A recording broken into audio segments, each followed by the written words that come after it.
stepped off a cliff and flown through the sky? I have, in a dream. When your dreams become reality, anything is possible. I had my very first lucid dream 4 years ago, but I remember it as if it was just yesterday. Today I'm going to explain to you the phenomenon of lucid dreaming. Everybody dreams. Knowing how to differentiate your dreams and understand conscious dreaming will change the way you look at the world. I have practiced lucid dreaming for 4 years. Although it seems impossible, you can actually train your mind to become conscious in your deepest state of sleep. Now let's talk about why we dream. Sigmund Freud's interpretation of dreams from 1899 theorizes that dreams are manifestations of our deepest anxieties and desires.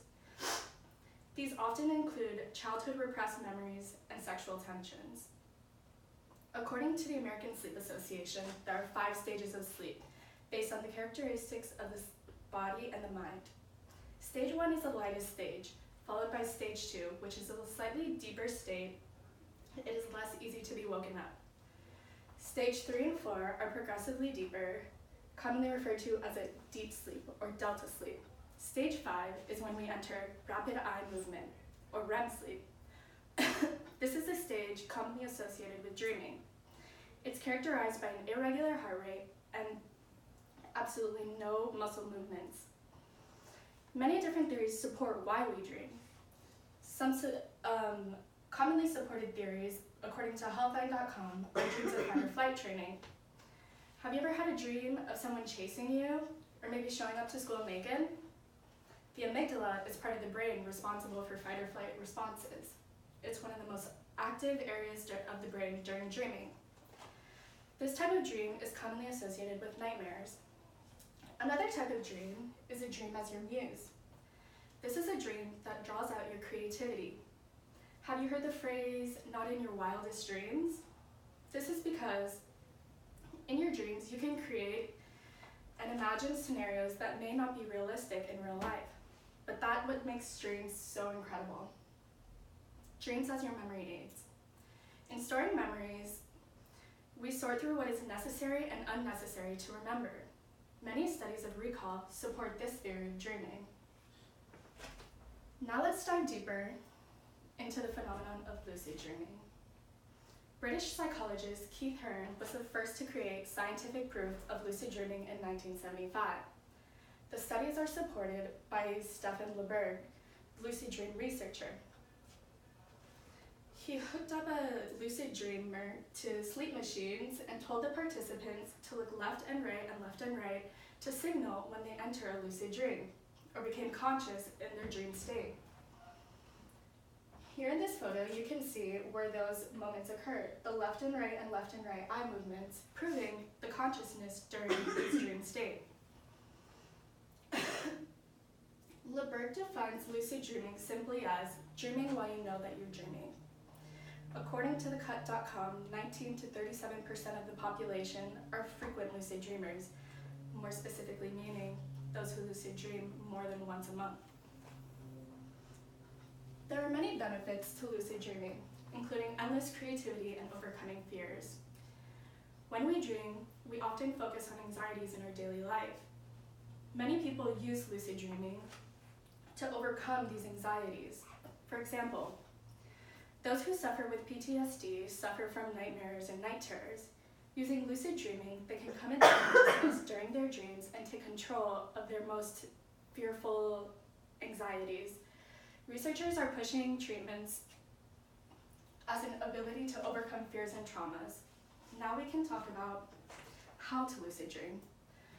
Lucid dreamer Habiba Hawada has used lucid dreaming to discover the unknown and overcome her irrational fears.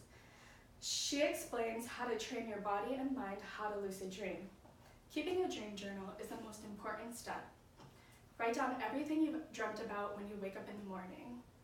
You'll start to notice patterns in your dreaming behaviors. This will help you be able to differentiate between dreams and reality. Doing reality checks is another way to train your body on how to lucid dream. This includes counting your fingers, pinching yourself, asking yourself, am I asleep or am I awake?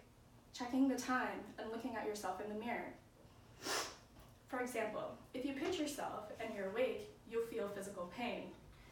But when you're in the sleep state and you train yourself to pinch yourself in your dream, you won't feel any physical pain, therefore making the realization that you're dreaming. And you can enter into the lucid dream state. The same goes for asking yourself, am I asleep or am I awake? By training your brain to do this while you're awake, when you begin to ask yourself in your dream state if you are asleep or awake, you'll begin to realize that you are actually asleep. And your body will have absolutely no muscle movements, therefore realizing. So when you go to bed tonight, remember, it is possible to take control of your dreams. Everybody who's capable of dreaming is capable of lucid dreaming.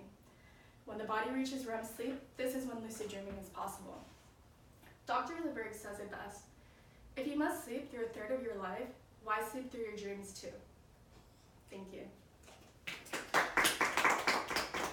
You guys have any questions? I have a question. Yeah? Is there a common type of lucid dream? So the most common type of lucid dream would be a nightmare, I would say. So a lot of people experience lucid dreaming through nightmares. It'll be this kind of feeling when you're in the nightmare and you think to yourself, this is impossible. There's no way that this is happening in real life. This must be a dream. And it's your body almost trying to wake yourself up from that sleep state. So I think a lot of people commonly have lucid dreams through that nightmare. But when you're able to take control, you can really change it and make it like so creative and do whatever you want with your dream. So it's an amazing thing to be able to train your mind to do those things. Any other questions? Yes? You mentioned that looking at yourself in the mirror in the dream would be like a reality check. Right. Can you explain that a little bit more? Why that? How you would know?